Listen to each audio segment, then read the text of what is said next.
अस्सलाम वालेकुम। जून 2023 को सिख कम्युनिटी से ताल्लुक़ रखने वाले एक आदमी का कत्ल किया जाता है कनाडा के अंदर। आखिर इस आदमी जिसका नाम हरदीप सिंह निज्जर बताया जाता है, इसको आखिर क्यों कत्ल किया गया? कनाडा जैसे एक तरक्की याफ्ता मुल्क में यूं एक शहरी का कत्ल हो जाना वहाँ की सिक्योरिटी के लिए एक बड़ा सवालिया निशान हो सकता है। Fallout continues today after bombshell allegations from Prime Minister Justin Trudeau that the Indian government was involved in the killing of a prominent Sikh leader in Surrey.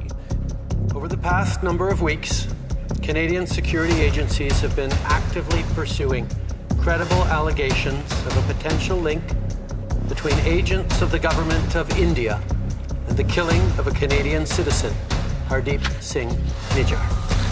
आइए हम जानने की कोशिश करते हैं कि इसका कत्ल क्यों किया गया, इसकी क्या वजूहात थी। जैसा कि आप सब लोग जानते हैं कि इंडिया में खालिस्तान मूवमेंट बड़े भरपूर तरीके से जारी थी 1970 और 1980 के दरमियान। बेसिकली खालिस्तान का मतलब ये है कि खालिस का मतलब है खास और तान से मुराद ज़मीन।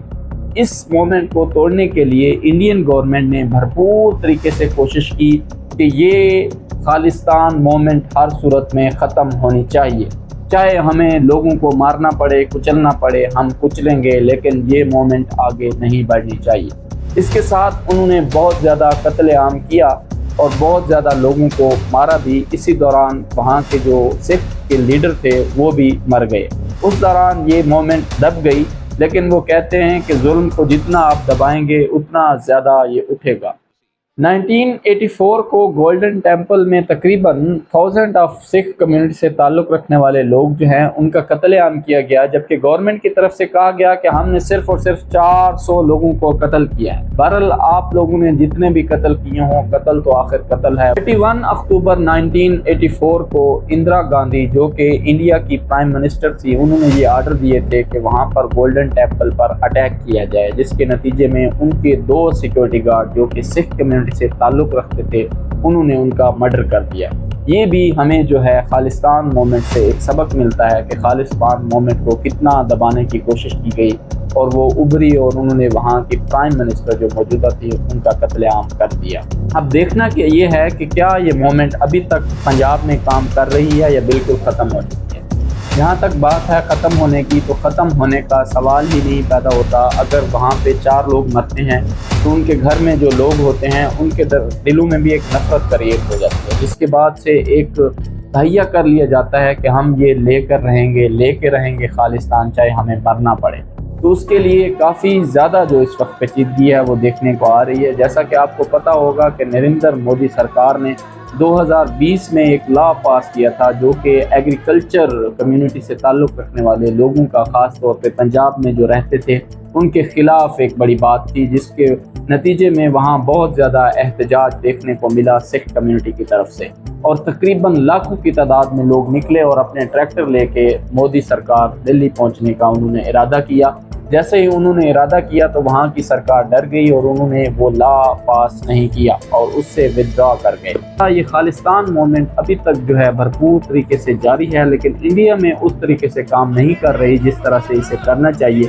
लेकिन अगर हम बात करें कनाडा की, तो कनाडा में आपको पता है कि तकरीबन 17 लाख इंडियंस रहते हैं। उनमें से तकरीबन 9 लाख कम्युनिटी जो है वो सिख कम्युनिटी से ताल्लुक़ रखती है। तो लिहाजा वहाँ पे ये मूवमेंट बड़े भरपूर तरीके से जारी है और इंडिया की तरफ से ब्लेम किया जा रहा है कि इस मूवमेंट को ख़त्म होना चाहिए, जबकि कनाडा कहता है कि ये मेरे शहरी हैं, उनका अपना हक है, वो जिस तरह चाहें वो कर सकते हैं। लिहाजा इस वक्त दोनों ममालिक पर एक दूसरे पर इल्ज़ाम तराशी करते हुए नज़र आते हैं। इसके साथ अगर मैं बात करूँ कनाडा की, तो कनाडा के जो हमसाए थे जिन्होंने, जो कि कनाडा की 5 आइज़ कहलाती हैं, उन्होंने भी कनाडा का साथ नहीं दिया जिस हद तक देना चाहिए। अमेरिका ने भी सिर्फ बयानबाजी तक बात रखी, लेकिन कोई अमलन नतीजा हमें नज़र नहीं आया, जो कि एक कनाडा के लिए ख़तरनाक बात हो सकती है कि जिस पे वो कितना ज़्यादा ट्रस्ट करता है अपने करीबी ममालिक, जिनमें न्यूजीलैंड है, ऑस्ट्रेलिया है, बरतानिया है, और उसके बाद अमेरिका है और कनाडा खुद है, जो कि बहुत ज़्यादा तरक्की याफ्ता मुल्क माने जाते हैं। وہ بھی انڈیا کے سامنے ہمیں ڈرے ہوئے نظر آ رہے ہیں۔ اس کی سب سے بڑی وجوہات یہ ہے کہ G20 جو کہ انڈیا میں لانچ ہو رہا ہے، اس کے مد نظر انڈیا اس وقت دبانے کی بھرپور کوشش کر رہا ہے۔ جی یہ تھی آج کی ویڈیو، آج کا پولیٹیکل ایشو۔ امید کرتا ہوں کہ آپ کو بہت زیادہ پسند آئی ہوگی۔ آپ اسے لائک کریں، چینل کو سبسکرائب کریں اور زیادہ سے زیادہ دوستوں کے ساتھ شیئر کریں۔ Thank you for watching. Allah حافظ۔